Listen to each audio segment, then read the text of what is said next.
పొద్దున లేచింది మొదలు రాత్రి పడుకోబోయే వరకు మీ చేతిలో మొబైల్ లేకుండా ఒక్క నిమిషం ఉండలేకపోతున్నారా? తింటున్నప్పుడు, నడుస్తున్నప్పుడు, ఆఖరికి బెడ్ మీద కూడా ఫోనే లోకమా? అయితే జాగ్రత్త! ఈ అలవాటు మీ కళ్లను మాత్రమే కాదు, మీ మెదడును కూడా దెబ్బతీస్తోంది. ఆ ప్రమాదం ఏంటో ఈ వీడియోలో చూద్దాం. పరిచయం. నమస్కారం, నేను మీ హిత. భాగ్య బాలాజీ క్రియేషన్స్ ఆరోగ్య వేదికకు స్వాగతం. సాంకేతికత మన అవసరానికి ఉండాలి కాని అది మన ఆరోగ్యాన్ని శాసించకూడదు. అందుకే ఈరోజు మొబైల్ వాడకంలో మనం చేయకూడని తప్పుల గురించి మాట్లాడుకుందాం. ముఖ్య విషయాలు. అతిగా మొబైల్ వాడటం వల్ల కలిగే నష్టాలు. Digital eye strain.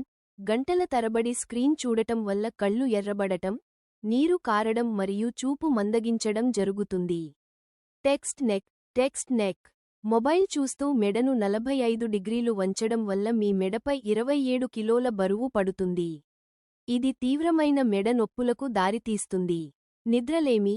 స్క్రీన్ నుండి వచ్చే బ్లూ లైట్ మెల్టోనిన్ అనే హార్మోన్ ఉత్పత్తిని తగ్గించి మీ నిద్రను దూరం చేస్తుంది.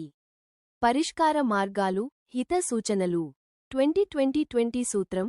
ప్రతి 20 నిమిషాల వాడకం తర్వాత 20 అడుగుల దూరంలో ఉన్న వస్తువును 20 సెకన్ల పాటు చూడండి. కళ్లకు ఇది అద్భుతమైన వ్యాయామం. చీకట్లో నో మొబైల్.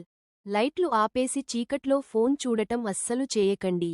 ఇది నేరుగా రెటీనాపై ప్రభావం చూపుతుంది. Bedroom no phone zone. పడుకోవడానికి గంట ముందే ఫోన్ను పక్కన పెట్టేయండి.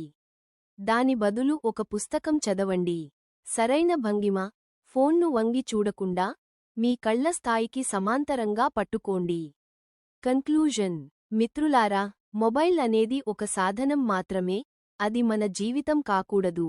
ఈరోజు నుండే మీ స్క్రీన్ టైంను తగ్గించుకోండి. ప్రకృతితో సమయం గడపండి. ఈ ఇన్ఫర్మేషన్ మీకు నచ్చితే వెంటనే లైక్ చేయండి. మరింత మందిని కాపాడటానికి ఈ వీడియోను షేర్ చేయండి. Stay digitally healthy. సెలవు.